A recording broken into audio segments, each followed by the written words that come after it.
शं वरुणः शन्नो भवत्वर्यमा शन्न इन्द्रो बृहस्पतिः शन्नो विष्णुरुक्रमः ॐ शान्ति शान्ति शान्तिः।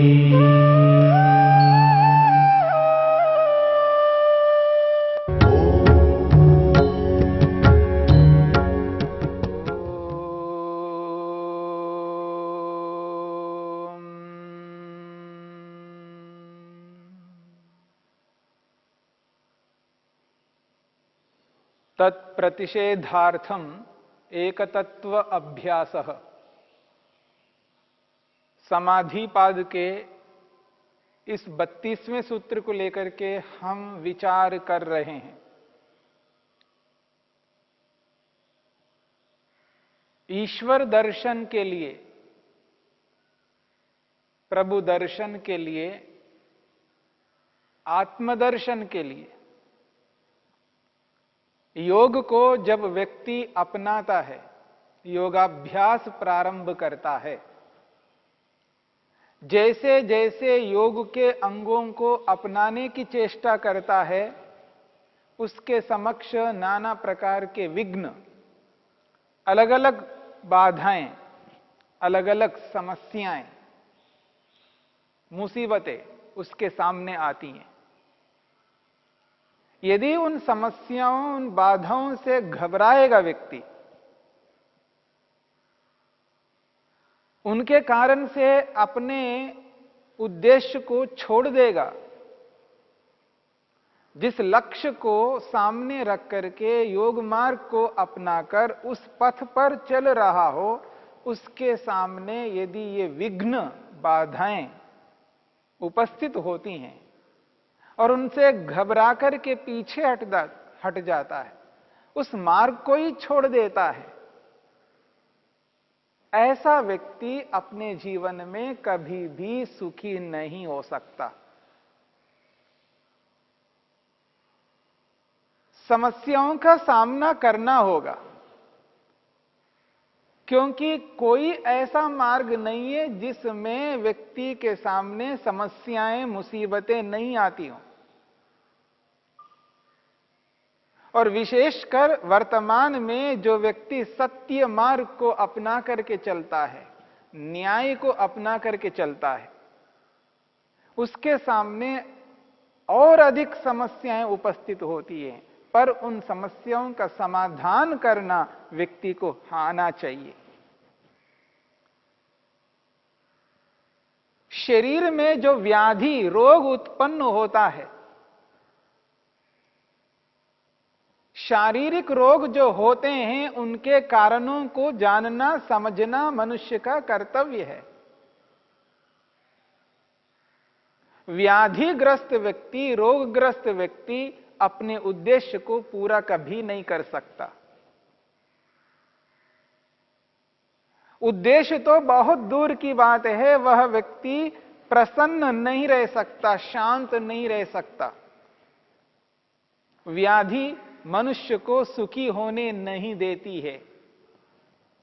इसलिए व्याधि बहुत बड़ा विघ्न है, बाधक है, योग में शत्रु है।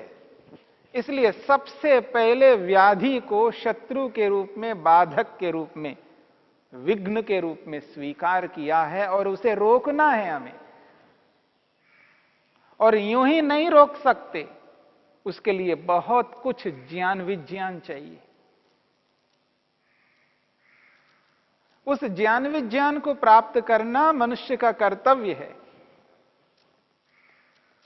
जीवन शैली को किस रूप में चलाना है, किसके अनुसार चलाना है, इस बात को जब तक नहीं जानता है व्यक्ति, तब तक व्यक्ति अपने शरीर को स्वस्थ नहीं रख पाएगा।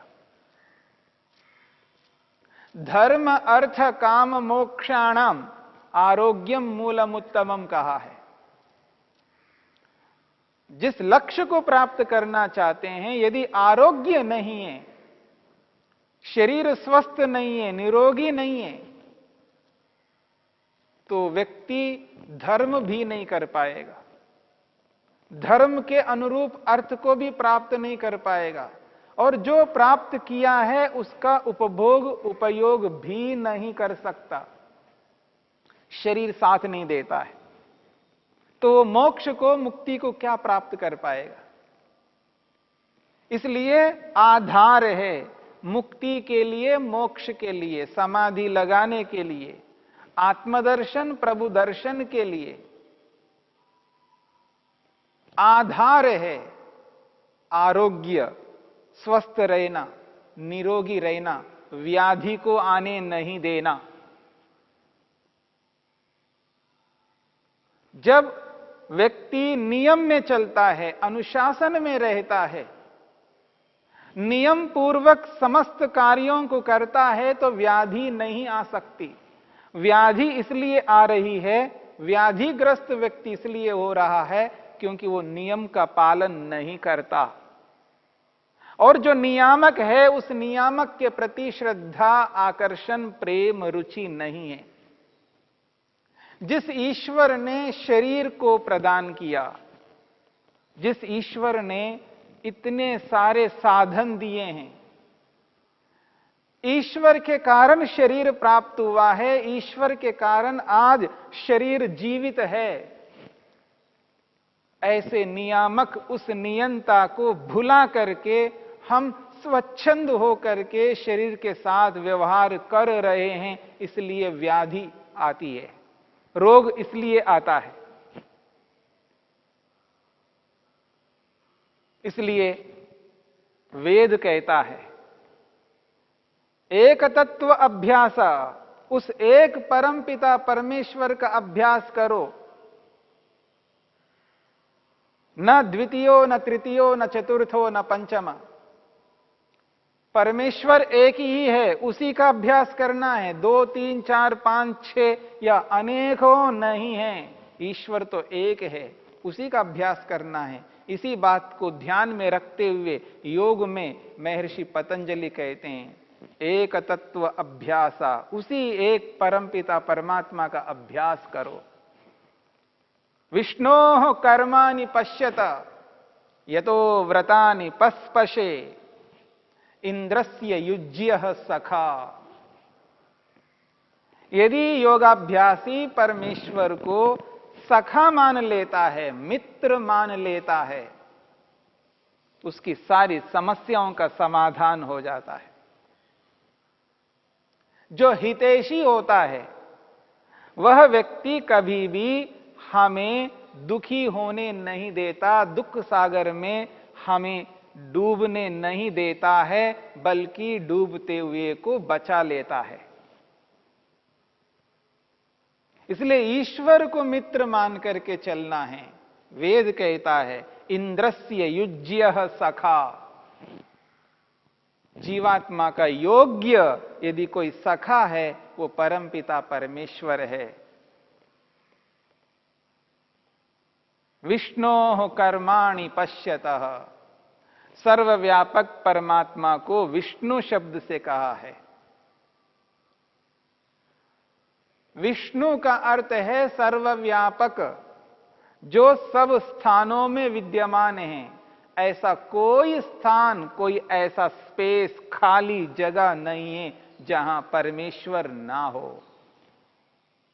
सर्वत्र परिपूर्ण परमपिता परमेश्वर के कर्माणि पश्यत, देखो कैसे कर्म है उस ईश्वर के। जिस ईश्वर ने संपूर्ण ब्रह्मांड का निर्माण किया है, कोई छोटा मोटा काम नहीं है।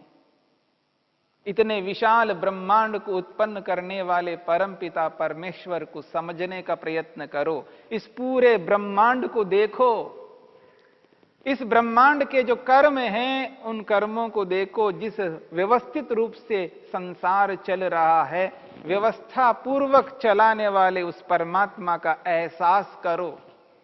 वेद जो कहता है, वेद के अनुसार एहसास करना है। और इस ब्रह्मांड को देखने से एक अनुभूति होती है, इतने सुंदर ब्रह्मांड को बनाने वाले कोई है, वो जो परमात्मा है, और कोई नहीं हो सकता। एक मनुष्य क्या, सारे मनुष्य मिलकर के नहीं बना सकते, और बिना बनाए संसार नहीं बन सकता। संसार में कोई भी वस्तु आज बनी हुई दिखाई दे रही है, उसको कोई ना कोई बनाने वाला है। ये संसार बना है तो बनाने वाला भी है, और इसको निरंतर चलाया जा रहा है। संसार को निरंतर चलाया जा रहा है तो चलाने वाला अवश्य है। तो शब्द प्रमाण वेद कहता है और अनुमान प्रमाण कहता है। अनुमान और शब्द प्रमाण के माध्यम से ईश्वर को जब व्यक्ति अनुभव करता है, जो निरंतर साथ में रहते हुए निरंतर प्राण प्रदान कर रहा है, ये जो सांस मैं ले रहा हूं, ये जो श्वास प्रश्वास मेरे जीवन में निरंतर चल रहा है, इस श्वास प्रश्वास को निरंतर देने वाले उस प्रभु को मैं भुला नहीं सकता। प्राण प्रदाता है, प्राणों को देने वाले। विष्णु कर्माणि पश्यत, उस विष्णु सर्वव्यापक परमपिता परमेश्वर के एक एक कर्म को देखो तो सही। मैं सो जाता हूं, रात आ जाती है तो सो जाता हूं, मेरे को पता नहीं चलता है, लेकिन निरंतर प्राणों को चला रहे हैं ईश्वर। मेरे साथ में है, साथ कभी नहीं छोड़ सकता। शरीरधारी मित्र तो सदा साथ नहीं दे सकते, उनकी एक सीमा है, एक परिधि है। एक सीमा तक ही वो सहयोग कर सकते हैं। वो बाहर से सहयोग कर सकते, अंदर से सहयोग नहीं कर सकते। परंतु ईश्वर रूपी मित्र सदा साथ रहने वाले हैं, 24 घंटे साथ रहेंगे। हम साथ छोड़ सकते हैं, पर ईश्वर कभी नहीं छोड़ सकता। यद्यपि ईश्वर सर्वव्यापक होने के नाते सदा हमारे साथ है, हमारा साथ छोड़ने का मतलब है हम ज्ञानपूर्वक उसको भुला देते हैं। हमारे साथ में रहते हुए भी उस प्रभु को हम एहसास नहीं कर पाते हैं, ज्ञानपूर्वक बुद्धिपूर्वक उसको भुला देते हैं। लेकिन कभी ईश्वर भुला नहीं सकता। यदि ईश्वर भुला दे, ईश्वर विस्मृत कर दे, तो मेरा सांस चलना ही बंद हो जाएगा। उसका निरंतर ये जो कर्म चल रहा है, सतत कर्म कर रहा है ईश्वर, उसका कर्म बंद नहीं होता। ईश्वर सर्वशक्तिमान होने के नाते वो निरंतर मेरे साथ जुड़े हुए हैं, निरंतर प्राण चला रहे हैं। विष्णु कर्माणि पश्यता यतो व्रतानि पस्पशे, जिस परमपिता परमात्मा के कारण से मैं कुछ व्रत पालन कर पा रहा हूं, अहिंसा का, सत्य का, अस्तेय का, ब्रह्मचर्य का, अपरिग्रह का पालन यदि मैं करने में समर्थ हुआ हूं, जो कर रहा हूं, जिन व्रतों का पालन मैंने आज तक किया है, जो आज कर रहा हूं और भविष्य में करता रहूंगा, यदि मैंने कोई व्रत किया है ईश्वर के कारण से, यतो व्रतानि पस्पशे, यतः जिस परमपिता परमात्मा के कारण से व्रतानि, मैं व्रतों को करने में पस्पशे समर्थ हुआ हूं। आज मैं समर्थ हूं तो ईश्वर के कारण से समर्थ हूं। ब्रह्मचर्य रूपी व्रत का पालन, गृहस्थ रूपी व्रत का पालन, वानप्रस्थ रूपी व्रत का पालन, सन्यास रूपी व्रत का पालन आज कोई मनुष्य कर रहा है तो ईश्वर के कारण से। योग में बताए हुए जो व्रत हैं, अहिंसा, सत्य, अस्तेय, ब्रह्मचर्य, अपरिग्रह रूपी व्रत, शौच, संतोष, तप, स्वाध्याय, ईश्वर प्रणिधान रूपी व्रत, यदि मैं इन व्रतों का पालन करता हूं, या कोई भी दुनिया में रहने वाला व्यक्ति इन व्रतों का पालन कर रहा है तो ईश्वर के कारण से। बिना ईश्वर के सहयोग से कोई भी व्यक्ति किसी भी व्रत का पालन नहीं कर सकता। यतो व्रतानि पस्पशे, उस ईश्वर के कारण से मैं व्रत कर पा रहा हूं, उसके सामर्थ्य से, उसके बल से, उसके ज्ञान विज्ञान से, उसके द्वारा प्रदत्त समस्त साधनों से युक्त होकर के आज मैं कोई व्रत कर रहा हूं प्रभु के कारण से। इसलिए इंद्रस्य युज्य सखा, मेरे योग्य सखा यदि कोई है तो ईश्वर है। ऐसे योग्य सखा को ध्यान में रखते हुए यदि मैं चलूं, निरंतर उस सुहृद को, उस मित्र को, उस सखा को अपने साथ जोड़ करके चलूं, निरंतर उस सर्वव्यापक परमात्मा को मित्र के रूप में अनुभव करता हुआ चलूं, मित्र के साथ में रहते हुए अनर्थ नहीं कर सकता, क्योंकि मित्र उसे ही कहते हैं जो अनर्थ से बचाता है, जो मेरे से स्नेह करता है, मेरे से प्रेम करता है, मुझ पर दया करता है, करुणा करता है, कृपा करता है। मित्र के साथ रहते हुए मैं अनर्थ कभी नहीं कर सकता। इसलिए मैं पाप कैसे करूं? पापों से बचना है तो मित्र को याद रखना होगा, इस मित्र रूपी परमेश्वर को सतत अनुभव करना होगा, ईश्वर प्रणिधान करना होगा, तभी ये व्याधि नहीं आएगी, तभी ये व्याधि हट जाएगी, दूर हो जाएगी। इस बात को समझने का प्रयत्न करना है। व्याधि से बचना है, रोगों से बचना है तो ईश्वर को मित्र बनाकर सतत उसकी अनुभूति बनाए रखते हुए जो अनिष्ट कार्य है उनको नहीं करेंगे, तभी व्याधि रूपी रोग से बच पाएंगे। जब रोकने वाला साथ में हो तो अनर्थ कोई भी नहीं कर सकता। रोकने वाला साथ में है और जब मेरे को यह पता है मैं जो खा रहा हूं वो उचित नहीं है तो ईश्वर प्रेरणा देगा, प्रेरित करेगा, संकेत करेगा, नहीं गलत कर रहे हो। उसके संकेत को अनुभव करेंगे क्योंकि ईश्वर को मित्र बनाया। मेरी बात को समझने का प्रयत्न करना। जब ईश्वर को मित्र बनाया है तो उस मित्र की बात को अनुभव करेंगे, उसकी प्रेरणा को सुनेंगे, समझेंगे, जो अंदर से, मन से प्रेरित करता जा रहा है। निरंतर प्रेरित करने वाले उस प्रभु को अनुभव करते हुए, उस मित्र की बात को स्मरण रखते हुए अनिष्ट कभी नहीं खा सकते, बेसमय नहीं खा सकते, असमय नहीं खा सकते, बिना भूख के नहीं खा सकते, जब चाहे तब नहीं खा सकते, क्योंकि साथ में मित्र है, निरंतर प्रेरित कर रहे हैं।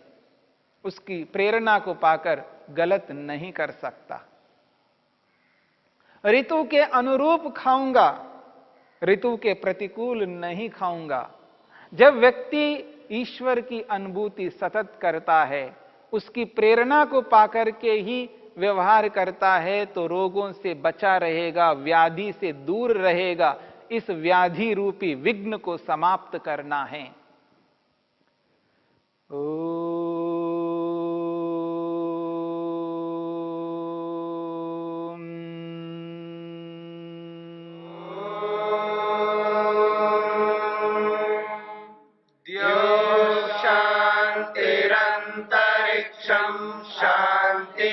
पृथिवी शान्तिरापः शान्तिरोषधयः शान्तिः वनस्पतयः शान्तिर्विश्वे देवाः शान्तिर्ब्रह्म शान्ति सर्वं शान्ति शान्तिरेव शान्ति श्यामा